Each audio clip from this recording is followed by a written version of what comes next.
Hello student, good evening to all of you. आज की class में हमें बात करनी है धन व्यवस्थापन की।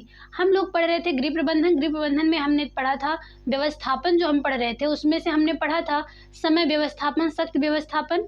आज की क्लास से हमें पढ़ना है कि धन व्यवस्थापन। ये धन व्यवस्थापन होता क्या है, कि हम अपने जो धन है हमारा जो परिवार का, उसको हम किस प्रकार से क्या व्यवस्थित कर सकते हैं। तो सबसे पहले हमें इसमें ये देखना है कि जो हमारा धन व्यवस्थापन है, जितने भी हमारे पास अपने आवश्यकताओं की पूर्ति के लिए जो भी हमारे साधन हैं, उन साधनों में सबसे महत्वपूर्ण जो साधन है वो है धन। धन के द्वारा ही हम अपनी विभिन्न आवश्यकताओं की क्या कर सकते हैं, पूर्ति कर सकते हैं। तो सबसे पहले हमने इसमें क्या देखा कि जो हमारा ये धन है, ये धन जो है सभी भौतिक साधनों में सबसे महत्वपूर्ण साधन माना गया है। इसके बाद है जो ये संपूर्ण प्रबंधन पर निर्भर होता है, मतलब जितने भी प्रबंधन हैं वो सभी प्रबंधन किस पर निर्भर होते हैं, धन पर निर्भर होते हैं। तो आगे हमें ये पढ़ना है, ये धन है। सबसे पहले हम पढ़ेंगे ये धन क्या है, आय क्या है, हमें किस प्रकार से प्राप्त हो रहा है।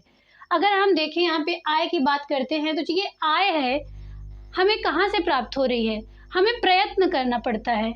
हम कुछ प्रयत्न करते हैं, मेहनत करते हैं, कुछ भी करते हैं, तब जाके हमें आय प्राप्त होती है, जिसको हम क्या कहते हैं, अपनी पारिवारिक आय करते हैं। परिवार के द्वारा जो कमाया गया धन होता है वो क्या होता है, पारिवारिक आय होता है। तो जो आय होता है उसको हम कैसे प्राप्त हो रहा है, हमें प्रयत्न करना पड़ता है। आय को प्राप्त करने के लिए प्रयत्न करना पड़ता है। ये जो प्रयत्न है वो शारीरिक और मानसिक दो प्रकार का होता है।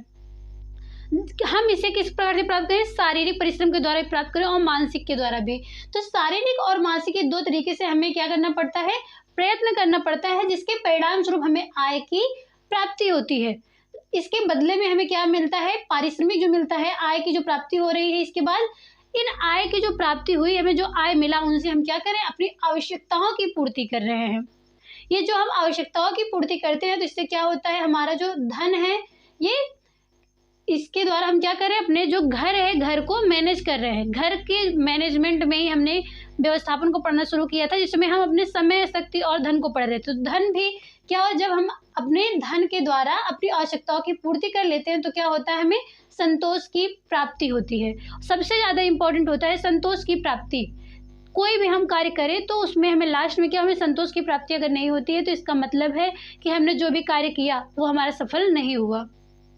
आगे हम पढ़ेंगे कि जो ये आय हमने पढ़ा अभी तक कि प्रयत्न के द्वारा, ये शारीरिक मानसिक प्रयत्न के द्वारा हमें आय की प्राप्ति हुई, और आय की प्राप्ति के बाद हमने क्या कि अपनी आवश्यकताओं की पूर्ति के द्वारा संतोष की प्राप्ति की। आगे हम पढ़ते हैं नेक्स्ट टॉपिक की आय के प्रकार। ये जो आय है, ये आय के प्रकार कितने हो सकते हैं। मुख्य रूप से जो आय के प्रकार है उनको तीन भागों में बांटा गया, मौद्रिक आय, वास्तविक आय, आत्मिक या मानसिक आय।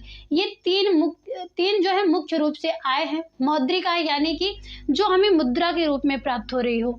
कोई भी चीज़ हम क्या करते हैं, कुछ काम कर रहे हों, कुछ भी कर रहे हों, जिसमें हमें मुद्रा दे दी जाए, पैसे दे दिए जाएं, वो क्या होते हैं, मौद्रिक आय होते हैं।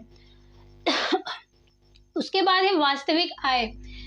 वास्तविक आय का मतलब एक निश्चित समय में उपभोग के लिए प्राप्त हो, मतलब एक निश्चित समय में, फिक्स समय में हमको प्राप्त हो, वो क्या होता है, वास्तविक आय होता है। तीसरा पॉइंट है आत्मिक या मानसिक आय। इसके पहले यही हमने पढ़ा था कि संतोष की प्राप्ति, ये संतोष की प्राप्ति, अगर इसकी प्राप्ति नहीं होती है इसका मतलब है कि हमने आय को जो प्राप्त किया है उसका कोई मतलब नहीं है। उसी संतोष की प्राप्ति को आत्मिक या मानसिक के अंतर्गत रखा गया, यानी कि जो मानसिक रूप से संतुष्टि की प्राप्ति होती है उसी को हम मानसिक आय या आत्मिक आय के नाम से जानते हैं।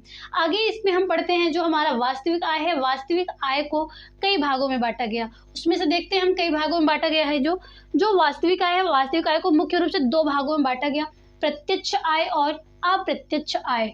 जो प्रत्यक्ष आय होता है यानी कि जो हम अपनी मेहनत के द्वारा प्राप्त करते हैं, जो खुद मेहनत करते हैं उसके बाद उसके बदले में हमें कुछ प्राप्त हो रहा है, वो क्या है, प्रत्यक्ष आय होता है। यानी कि जो हमारे द्वारा कमाया गया जो धन है या फिर खर्च के द्वारा प्राप्त हो। ये खर्च कैसा, अपने शारीरिक परिश्रम को हम खर्च करते हैं या मानसिक करते हैं, या फिर कुछ पैसे खर्च करके बिजनेस करते हैं, उस बिजनेस के बाद हमें उसका जो फल मिलता है।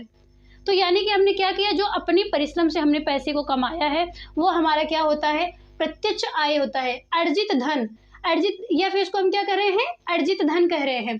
ये अर्जित धन यानी कि हम कुछ नौकरी कर रहे हैं, कोई व्यवसाय कर रहे हैं, कोई मजदूरी कर रहा है, ये सब जो भी इन सब के द्वारा हमें जो धन की प्राप्ति हो रही है वो सब क्या होता है, प्रत्यक्ष आय होता है। इसके बाद हम बात करते हैं अप्रत्यक्ष आय की। ऐसे आय जो हमें बिना परिश्रम के प्राप्त हो रहे हों, यानी कि फ्री में मिल जा रहे हों। जैसे क्या है, निःशुल्क शिक्षा, जो प्राइमरी में या फिर विभिन्न प्रकार के जो विद्यालय हैं या फिर कहीं भी हमको जो शिक्षा दी जा रही है, विभिन्न संस्थाओं में दी जा रही है, जो फ्री में मुफ्त में जो शिक्षा दी जा रही है, उसमें हमें कोई पैसे नहीं खर्च हम कर रहे हैं, लेकिन हमारी आवश्यकताओं की पूर्ति हो रही है, तो उसको क्या कह रहे हैं, हम अप्रत्यक्ष आय के अंतर्गत रख रहे हैं। इसके बाद है उपहार। अगर कोई व्यक्ति क्या कर रहा है, हमको उपहार दे रहा है, कोई गिफ्ट दे रहा है, तो वो भी हमारा क्या है, अप्रत्यक्ष आय, यानी कि हमें पैसे तो मिल रहे हैं लेकिन वो हमें दिखाई नहीं दे रहे हैं। इसके बाद है निःशुल्क सेवाएं, जो भी सेवाएं हमें मुफ्त में दी जा रही हैं, अस्पतालों में दिए जा रहे हैं, जो हमें मुफ्त में इलाज करवाए जा रहे हैं। उसके बाद वृद्धा आश्रमों में जो लोगों की देख रेख की जा रही है, इस प्रकार से जो भी सेवाएं लोगों को दी जा रही हैं उसमें हमें दिखाई तो नहीं दे रहा है, लेकिन फिर भी हमें क्या, हमारी आवश्यकताओं की पूर्ति की जा रही है। तो इस प्रकार से हम क्या कर सकते हैं कि ये सभी जो है क्या है, अप्रत्यक्ष आय है। इसमें एक और भी एग्जाम्पल है, विरासत में मिली चीजें। जो भी चीजें विरासत में मिली हो, हमने कोई मेहनत नहीं की हो, मुफ्त में हमें मिल गया हो, पूर्वजों के बनाए हुए जो भी हमारी चीजें हैं, जो भी खेती है, गृहस्थी है, घर है, महल है, पैसे, बैंक बैलेंस जो भी हैं, वो सब जो हमें फ्री में मिल रहे हैं, बिना हमारी मेहनत के मिल रहे हैं, वो सब क्या होते हैं, अप्रत्यक्ष आय होते हैं। इसके बाद नेक्स्ट टॉपिक है हमारा आय का उपार्जन। जो आय का उपार्जन है वो किस प्रकार से हो रहा है। सबसे पहले इसमें हम इसको दो भागों में बांटते हैं, उपार्जित और अनुपार्जित। उपार्जित में व्यक्ति स्वयं प्रयत्नशील हो। उपार्जित में क्या होता है, जब व्यक्ति किसी भी कार्य को करने के लिए खुद से प्रयत्नशील हो, यानी कि वो खुद से मेहनत करना चाहता है, धन को कमाना चाहता है, वो क्या होता है, उपार्जित होता है। और लेकिन अनुपार्जित क्या होता है, जब व्यक्ति दूसरों पर आश्रित होता है, यानी कि वो खुद भी कोई मेहनत नहीं करना चाहता है, मुफ्त में सब कुछ प्राप्त करना चाहता है, तब वो क्या होता है, अनुपार्जित होता है। नेक्स्ट टॉपिक पे हम बात करेंगे पारिवारिक आय के स्रोत।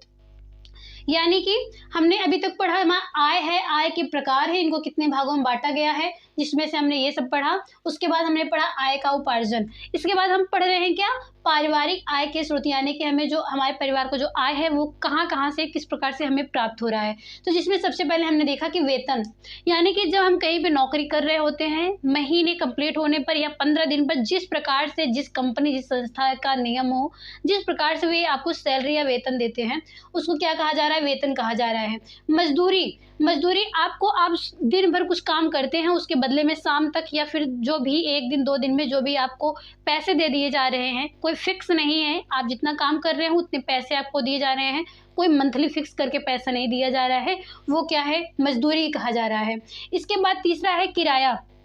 किराया हमें कहाँ से प्राप्त हो रहा है, हम अपने क्या है, कोई मकान बनवाया है या फिर कुछ चीज़ें ऐसी हैं जो हमारे पास बनी बनाई रखी हुई हैं, उनको हम किसी और को कार्य करने के लिए दे देते हैं, उसके बदले में वो हमें क्या करता है, पैसे वापस कर देता है, धन वापस कर देता है उसके बदले में, तो उसको हम क्या करें, किराया कहते हैं। इसके बाद बात की बोनस की। नेक्स्ट हमने जो पढ़ रहा है बोनस। बोनस में ये बताया जा रहा है कि अगर कोई व्यक्ति कहीं किसी कंपनी में काम कर रहा है तो एक निश्चित समय अंतराल के बाद या फिर किसी फेस्टिवल पे या फिर इस प्रकार से बहुत सारे ऐसे आ जाते हैं टाइम जब क्या किया जाता है व्यक्ति को, जो भी कर्मचारी है उनको बोनस के रूप में, यानी कि उनकी सैलरी से प्लस पॉइंट में उनको कुछ अलग से दे दिया जाता है ऐसे अवसरों पर, तब वो क्या कहलाता है, बोनस कहलाता है।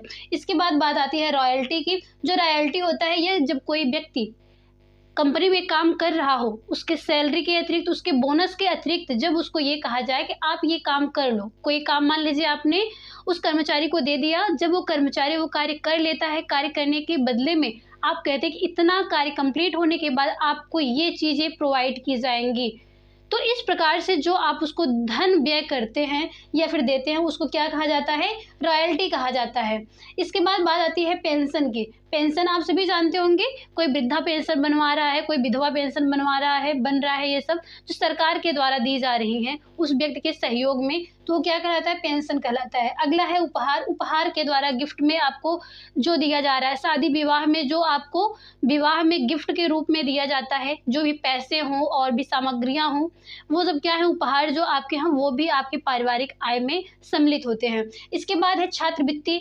विद्यार्थी जो विद्यालयों में पढ़ रहे हैं उनको गवर्नमेंट के द्वारा जो भी पैसे दिए जाते हैं उनकी शिक्षा के लिए, वो क्या है, छात्रवृत्ति के रूप में पारिवारिक आय में सम्मिलित हो रहे हैं। इसके बाद ब्याज। ब्याज में क्या हो रहा है, आपने जैसे कुछ पैसे को बैंक में रखा है या फिर किसी व्यक्ति को दे दिया है और उससे क्या ले रहे हैं आप, उस पैसे के बदले आपको प्लस पॉइंट में प्लस पैसे दिए जा रहे हैं, उस चाहे बैंक के द्वारा या फिर जिस व्यक्ति को आपने पैसे दिए उसके द्वारा जो भी आपको धन एक्स्ट्रा दिए जा रहे हैं उसके लिए, तो क्या हो रहा है, ब्याज है। इसके बाद है पैतृक संपत्ति। आपकी पूर्वजों के द्वारा जो आपको फ्री में मिल रहे हैं, चाहे वो खेत हो, घर हो, महल हो, बैंक बैलेंस हो, जो भी आपको मिल रहा है, आपके पिता के जो संपत्ति है जिसमें आपने कोई मेहनत नहीं की है, वो सब क्या है, पैतृक संपत्ति है। इसके बाद है बीमारी या दुर्घटना में प्राप्त राशि। ये सभी जो है बीमारी में जो आपको गवर्नमेंट के द्वारा या फिर विभिन्न जो एजेंसियां हैं उनके द्वारा जो आपको पैसे या आपको सहयोग दिया जा रहा है, वो सब क्या है, वो सभी क्या है, बीमारी या दुर्घटना से प्राप्त राशि है। ये सभी मिल करके क्या करते हैं, हमारे पारिवारिक आय के स्रोत के अंतर्गत ये सभी आते हैं। ये सारे पॉइंट्स आप लोग नोट डाउन कर लीजिए, इसको स्क्रीनशॉट ले लीजिए, फिर हम बढ़ते हैं नेक्स्ट टॉपिक पे।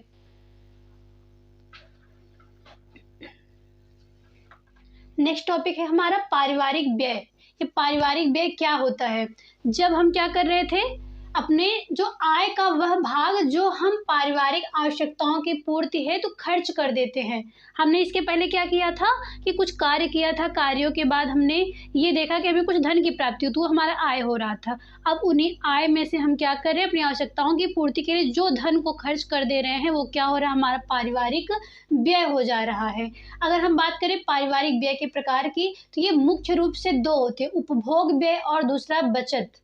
ये दो मुख्य होते हैं, जिसमें से उपभोग व्यय की अगर हम बात करें तो इसमें हम ये कह सकते हैं, उपभोग यानी कि अपनी आवश्यकताओं की पूर्ति है जो धन को हम क्या कर रहे हैं, व्यय कर दे रहे हैं, खर्च कर दे रहे हैं, वो क्या है, उपभोग व्यय के अंतर्गत आते हैं। और जो बचत यानी कि धन जो हमारा आय था, आय में से व्यय को खर्च करने के बाद जो धन हमें बच जाता है वो सब क्या होता है, बचत होता है। अब हम बात करते हैं उपभोग व्यय के पार्ट की बात करते हैं। जो उपभोग व्यय होता है इसको मुख्य रूप से 3 वर्गों में हमने बांट दिया है, निश्चित व्यय, अर्धनिश्चित व्यय और अन्य। जो निश्चित व्यय होता है, हमें देखना है कि निश्चित व्यय के अंतर्गत क्या चीजें आती हैं। निश्चित व्यय मतलब कि निश्चित जो चीजें एकदम फिक्स कर दी गई हो उसको क्या कहते हैं, हम निश्चित कहते हैं। तो व्यय में हमें क्या पढ़ना है कि ऐसे व्यय जो हम जिसमें बदलाव नहीं कर सकते, जिस पे हमें खर्च करना ही करना है। यानी कि अगर हम किसी के यहाँ रूम लेके रह रहे हैं, मकान लिए हैं किराए पे, तो हमें उसको किराया देना ही है, फिक्स है। हमें भोजन बनाना है, भोजन ग्रहण करना है, अपने शरीर को ढकने के लिए कपड़े पहनने ही हैं, तो इसमें हम क्या कर रहे हैं, इसमें हम कोई परिवर्तन नहीं कर पा रहे। ये फिक्स व्यय है, इस पे हमें धन फिक्स ही है खर्च करना। बच्चों की स्कूल की फीस जमा करनी है तो वो क्या है, फिक्स व्यय है, यानी कि निश्चित व्यय है। इसके बाद हम बात करते हैं अर्धनिश्चित व्यय की। अर्धनिश्चित यानी कि जिसमें हम परिवर्तन ला सकते हैं। जो अर्धनिश्चित व्यय होता है ये लचीलापन होता है। लचीलापन मतलब जिसमें हम परिवर्तन कर सकते हैं अपनी इच्छा अनुसार। जैसे घर यानी कि आगे वाले टॉपिक में या फिर अगले क्लास में हम आपको बताएंगे मकान और घर में अंतर, जब आपको आवास पढ़ाया जाएगा। तो यहाँ घर का मतलब है कि जो अपना घर, मान लीजिए अभी आप किराए के रूप में रह रहे हैं, अगर आपके पैसा है आपके पास तो आप नया घर खरीद सकते हैं, अगर नहीं है तो आप घर नहीं खरीद सकते हैं। तो इसमें आप परिवर्तन कर सकते हैं। अगर आज आपके पास धन नहीं है तो आप उसको बाद में भी ले सकते हैं, लेकिन बच्चों की विद्यालय की जो फिक्स है वो फिक्स है, उसको आपको जमा ही करना है। इसलिए जो फीस है या फिर भोजन पे खर्च होने वाला जो व्यय है उसको हम फिक्स के अंतर्गत रखते हैं, निश्चित व्यय के अंतर्गत रख सकते हैं। लेकिन जो हमें नया मकान, अगर नया घर खरीदना है तो उसमें हम क्या कर रहे हैं, उसमें परिवर्तन ले आ सकते हैं। अगर आज हमें कपड़े, कुछ फैंसी ड्रेस लेने हैं या फिर कुछ और भी चीज़ें खरीदने हैं तो उसको हम कुछ समय के लिए रोक सकते हैं, बाद में भी ले सकते हैं। लेकिन बच्चों के विद्यालय की फीस जमा करना बहुत ही आवश्यक होता है। इसके बाद हम बात करते हैं अन्य की। अन्य के अंतर्गत ऐसे व्यय आते हैं, इसके अंतर्गत कुछ आकस्मिक व्यय आ सकते हैं, जो अचानक से किसी व्यक्ति की दुर्घटना हो गई और बिना सोचे समझे आपको उस पे धन को खर्च कर देना पड़ा। अचानक से कहीं जाना पड़ गया, या फिर आप कहीं पे टूर जा रहे हैं, कहीं किसी देश में दूसरे देश में जा रहे हैं घूमने के लिए, अलग अलग राज्यों में घूमने के लिए आप जा रहे हैं, आपके बच्चे जा रहे हैं, तो उसमें क्या है, जो भी उस समय जो हमारा धन का खर्च हो रहा है वो सब व्यक्तिगत खर्च या फिर देशाटन के अंतर्गत या फिर आकस्मिक व्यय के अंतर्गत हम उसको रख सकते हैं। अब जो हमने ये देखा था बचत में हमने क्या देखा था, पारिवारिक आय, जो हमारा पारिवारिक आय था इसमें से हमने पारिवारिक व्यय को, यानी कि आय में से माइनस कर दिए किसको, व्यय को, तब क्या मिलता है, जो धन बच जाता है वो क्या होता है, बचत होता है। यानी कि आय में से व्यय को जब खर्च किया जाता है, आय से व्यय करने के बाद जो धन बच जाता है उसको हम क्या कहते हैं, बचत कहते हैं। आगे हमको पढ़ना है बजट। बजट क्या होता है, हमने सबसे पहले पढ़ लिया आय, फिर हमने पढ़ा व्यय, और जब आय और व्यय के पूर्व में ही हम एक अनुमान लगा लेते हैं वो बजट होता है। यहाँ पे देखिए लिखा है किसी निश्चित समय अवधि के लिए एक क्या कर रहे हैं, परिवार के आय या व्यय का पूर्वानुमान लगाना। यानी कि हमारे जो परिवार का आय है और जो व्यय है, जो आवश्यकताओं पे खर्च किए होने वाला जो व्यय है, उनके पूर्व में ही हम एक तालिका, एक योजना बना ले रहे हैं, प्लानिंग कर ले रहे हैं। हमारे परिवार की ये आवश्यकता है और इन आवश्यकताओं पे इतने इतने व्यय होने हैं। जब हम एक पहले से ही एक रूपरेखा तैयार कर ले रहे हैं, एक पूर्वानुमान लगा ले रहे हैं, आय के आने से पूर्व में एक निश्चित समय के लिए आप मासिक बजट बना सकते हैं।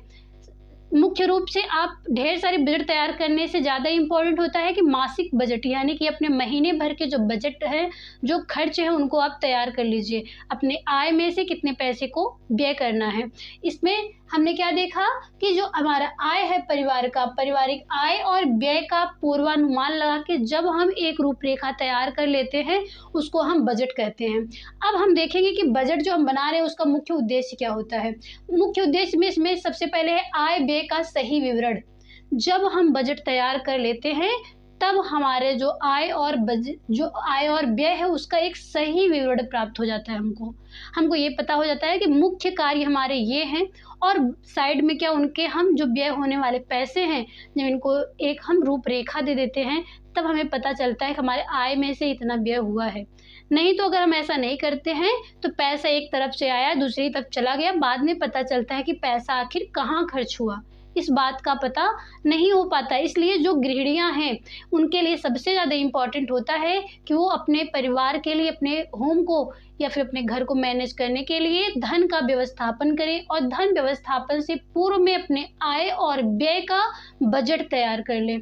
इसके बाद है आर्थिक स्थिति का ज्ञान। जब हम क्या करते हैं, आय व्यय का क्या एक बजट तैयार करते हैं, तब हमें पता चलता है कि जो हमारी आर्थिक स्थिति है वो क्या है। एक तरफ से पैसा आ रहा है, खर्च होता जा रहा है, व्यक्ति कर्जे में जा रहा है या फिर उसके पास पैसे है या नहीं है, इन सब का कोई ध्यान नहीं है, सिर्फ और सिर्फ पैसे खर्च हो रहे हैं कंटिन्यू, तो उस व्यक्ति को अपनी आर्थिक स्थिति का पता नहीं चलता है। जब वो क्या करता है, अपने आय को एक तरफ ध्यान में रख करके बजट तैयार करता है, अपने व्यय को करता है, तब जाकर उसे अपनी आर्थिक स्थिति का ज्ञान होता है। उसके बाद अनावश्यक व्यय से बचना। जब क्या करते हैं, आप कोई बजट तैयार कर लेते हैं, पूर्वानुमान लगा लेते हैं, तब आप अनावश्यक खर्च से बचते हैं। अगर आप देखिए, आप महीने के खर्च में जो भी आप तालिका बनाइए, एक तरफ आपके आवश्यक कार्य हैं या फिर आपकी जो आवश्यकताएं हैं उनको एक तरफ लिखिए और उनके साइड में उन पे व्यय होने वाले पैसे को लिख लीजिए। उसके बाद जो लास्ट में आपको एक पूरा डेटा प्राप्त होगा, उससे आपको पता चलेगा कि इतना हमारा पैसा जो महीने में व्यय हुआ। फिर आप उसमें से देखिए कि आपने कितना जो है आवश्यक चीज़ों पे खर्च किया है पैसा और कितना अनावश्यक। फिर आप उसमें से जितने भी अनावश्यक पैसे खर्च किए हैं नेक्स्ट मंथ में उन पैसों को काट दीजिए। यानी कि उन पर पैसे खर्च करना आप बंद कर दीजिए, फिर नेक्स्ट मंथ में आपका व्यय कम हो जाएगा। इसके लिए हमें सबसे ज़्यादा इम्पोर्टेंट क्या है कि अपने परिवार के आय में से व्यय करने से पूर्व हमें बजट तैयार कर लेना चाहिए, जिससे क्या होता है जो अनावश्यक खर्च हो रहे हैं हमारे पैसे, उनको हम क्या कर सकते हैं, सेव कर सकते हैं, बचा सकते हैं, बचत कर सकते हैं। इसके बाद हमें क्या देखना है, बचत का ज्ञान। इस प्रकार से अगर हम बजट तैयार कर लेते हैं तो हमें अपने पैसों को किस प्रकार से बचाना है इसका भी ज्ञान हो जाता है। इसके बाद है आय में वृद्धि हेतु प्रोत्साहन। जब कोई व्यक्ति क्या करता है, उसको पता होगा उसके परिवार की आय क्या है, उसकी आवश्यकता क्या है, कितना व्यय हो रहा है। अगर हर महीने वो देखेगा तब उसे पता चलता है कि कितने पैसे आ रहे हैं और कितने जा रहे हैं। तब उसको क्या होगा, उसको प्रोत्साहन मिलेगा, उसे ये प्रोत्साहन मिलेगा कि अगर हमारे परिवार का इतना खर्च है तो हम मेहनत करें और अपने परिवार की आय को और भी आगे बढ़ाएं, जिससे हमारे परिवार की सभी आवश्यकताएं पूर्ण हों। अगर वो व्यक्ति को कोई लेखा जोखा रख ही नहीं रहा है, उसे किसी बारे में पता ही नहीं है, तो शांति से क्या करेगा, कंटिन्यू अपने पैसे खर्च करेगा, कर्ज में जाएगा। यही सब समस्याएं देखने को मिलती हैं। इसके बाद है वर्तमान तथा भविष्य की आवश्यकताओं के मध्य आय का उचित विभाजन। जब व्यक्ति को पता हो जाता है कि वो वर्तमान में उसके पास कितनी आय है, कितना खर्च हो रहा है, आने वाले समय में इससे ज़्यादा भी हो सकता है या फिर कम हो सकता है, इन सब बातों का वो तभी ज्ञान कर पाता है जब वो पहले से क्या करता है, आय और व्यय में क्या करता है, सबसे पहले बजट तैयार कर लेता है, पूर्व अनुमान लगा लेता है। इसके बाद हम बात करेंगे जो हमारा ये बजट है, बजट के प्रकार क्या होते हैं। बजट के प्रकार अगर देखा जाए तो ढेर सारे होते हैं, लेकिन जो उसमें से मुख्य पॉइंट है वो हम आपको बताएंगे। जो बजट के प्रकार होते हैं मुख्य रूप से, उसमें सबसे पहला प्रकार है बचत का बजट। यानी कि ऐसा बजट जिसमें हम पैसों को क्या कर सकते हैं, बचा पा रहे हैं। यानी कि जो हमारा आय है, हमने सबसे पहले ऊपर पढ़ लिया है बचत, यानी कि जब हम अपने आय में से व्यय को खर्च कर देते हैं, आय में से व्यय को खर्च करने के बाद जो पैसे बच जाते हैं वो क्या होते हैं, बचत।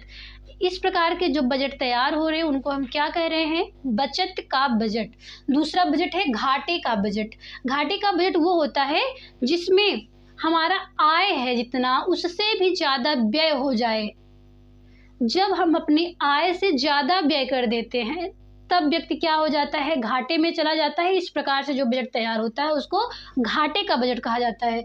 इसके बाद है संतुलित बजट। संतुलित बजट में ये देखा जाता है जब जितना हमारा आय है, आय जितना है उतना ही व्यय भी हो रहा है, न पैसा घट रहा है न बच रहा है।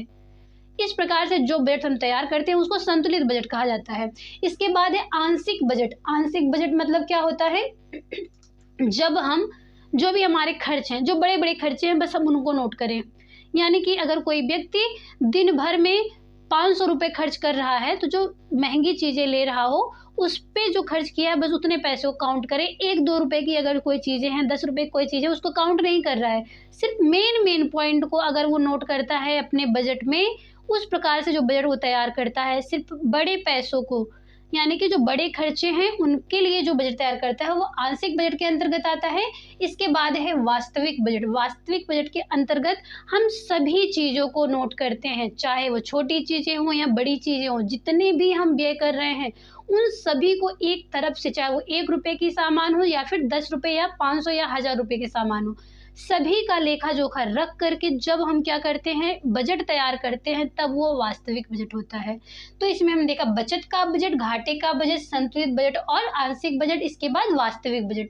तो ये रहा आज की हमारी क्लास। इसमें हमने देखा कि धन को हम किस प्रकार से उसको क्या कर रहे हैं, मैनेज कर रहे हैं। जिससे सबसे पहले हमने पढ़ा आय, आय के बाद व्यय, व्यय के बाद हमने पढ़ा बजट। बजट को अगर हम एक नज़र में देखें तो हम बता सकते हैं आपको, यानी कि आय और व्यय का लेखा जोखा रखना क्या कहलाता है, बजट कहलाता है। तो ये रही आज की हमारी क्लास। हम मिलते हैं आप लोग से नेक्स्ट क्लास में, तब तक के लिए धन्यवाद।